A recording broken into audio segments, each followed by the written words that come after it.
दोस्तों, हिंदू धर्म में प्रदोष व्रत मनुष्य के लिए बहुत कल्याणकारी माना गया है। यह व्रत महीने में 2 बार आता है, एक तो शुक्ल पक्ष की और कृष्ण पक्ष की त्रयोदशी को।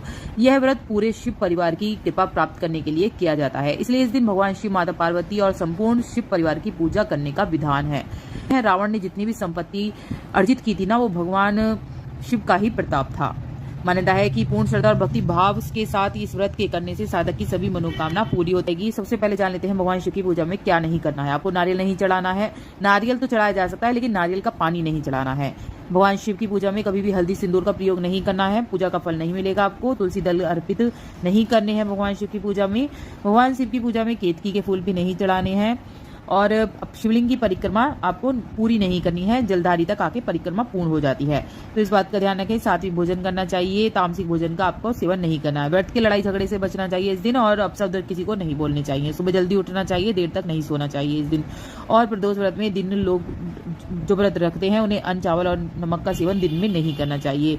और ज्योतिष शास्त्र में प्रदोष वाले दिन काले कपड़े भी आपको नहीं पहनने हैं। दोस्तों, स्कंद पुराण में इस व्रत के बारे में बताते हुए कहा गया है कि भगवान शिव प्रदोष के समय कैलाश पर्वत स्थित अपने रजत भवन में नृत्य करते हैं। जो भी व्रतधारी इस दिन प्रदोष की पूजा करता है उसके सभी मनोकामना बहुत ही जल्दी पूरी होती है। प्रदोष का जो समय होता है बहुत ही अच्छा माना गया है। भगवान शिव की पूजा के लिए प्रदोष का समय बहुत अच्छा माना गया है। तो प्रदोष जैसे मैंने बताया बहुत सारे होते हैं, जैसे भूम प्रदोष, रवि प्रदोष, तो इसके बारे में भी जान लेते हैं। जल्दी जल्दी बताऊंगी। स्वास्थ्य के लिए, लंबी उम्र के लिए रविवार का दिन रवि प्रदोष रखा जाता है। और जो चंद्र से परेशानी होती है उसके लिए, मनोकामना पूर्ति के लिए सोम प्रदोष रखा जाता है। भूम प्रदोष जो होता है, जो मंगलवार की पड़ती है, यानी कि उसमें जातकों को रोगी से मुक्ति मिलती है, जितने भी रोग होते हैं।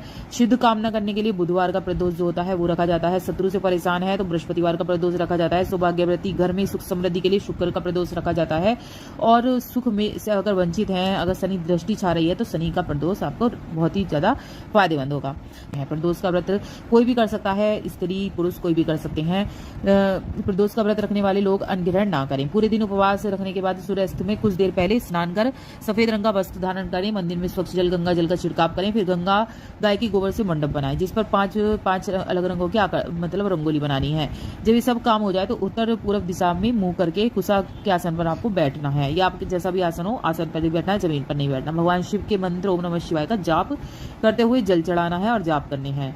11 या 26 आप प्रदोष व्रत रख सकते हैं मनोकामना सिद्धि के लिए। प्रदोष व्रत में बहुत ही ज्यादा प्रदोष के समय ही आपको पूजा पाठ करनी है। जैसे कि प्रदोष का समय बता देती हूँ। प्रदोष का समय दोस्तों होता है 5:30-6 बजे से शुरू हो जाता है। जैसे कि अब गर्मियों में तो दिन देर से छिपता है, तो 6:30 से आपका स्टार्ट हो जाता है। जब जाड़ों में जल्दी छुप जाता है तो 5:30 से आप कर सकते हैं। 8 बजे तक का जो टाइम होता है वो प्रदोष का समय होता है। 8 बजे तक आप अपनी पूजा मंदिर में जाकर कर सकते हैं, या अपने घर में शिवलिंग बनाकर, पार्थिव शिवलिंग बनाकर भी इसकी अगर विशेष पूजा करते हैं तो सभी मनोकामना पूरी होती है। धन संपदा से परेशान है तो आप जो वो होता है गन्ने के रस, उससे भोलेनाथ का अभिषेक करके देखिए, आपकी सभी मनोकामना पूरी होंगी। जैसे जैसे मैंने सभी बताया, सारी वीडियो मेरे चैनल पे आ गई हैं। कौन कौन से त्योहार पड़ने वाले हैं,